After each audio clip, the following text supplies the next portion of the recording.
The faith in the hospital was the major thing. I was hoping this question didn't come up.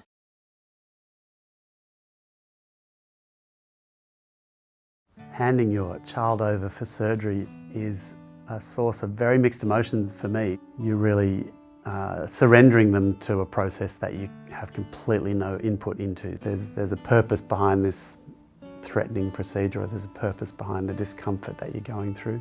And the hardest part is, you'd much prefer to go through that process yourself than having a loved one go through it. You just don't want him to be in any pain at all. He came out and smile on his face, and yeah, it was good. HeartKid's volunteers come to sit and have a chat, and it was like a show bag full of information that you take it home, and then you sort of look at it and link in with the supports. Having some of those resources, whether it be the doll, whether it be the actual defib, that Claude could get a sense of what it looked like, how it may feel. HeartKid's organization is such a beautiful, wonderful organization. They helped us a lot emotionally. Even if you talk to someone, it's a great help.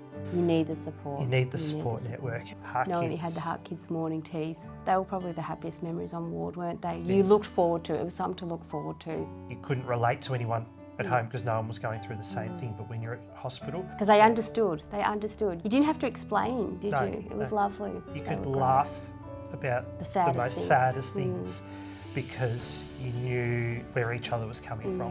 And when someone walked in and they weren't great, you knew why they weren't great, you knew how to talk with them. When I think about what advice I would give to parents approaching surgery or taking a child into surgery. Get some fresh air and sort of get yourself distracted for that little bit. You can't block out being scared. You can't block out feeling awful.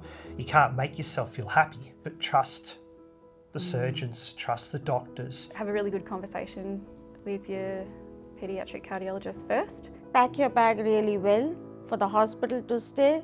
You need everything. Once we discovered HeartKids, it gave a focus to our desire for life to be better for Maliki. The one piece of advice that I was given, well, probably wasn't advice, it was just, I guess it was their experience, but the family that spoke to me about, when you first walk in after the child's had their surgery, what that looks like, and I think sort of preparing yourself for what that might look like is a big thing. Just your faith should be there.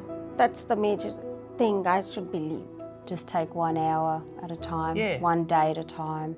Being able to speak to HeartKids and get their advice, preparing us for surgery to help us early on was really important.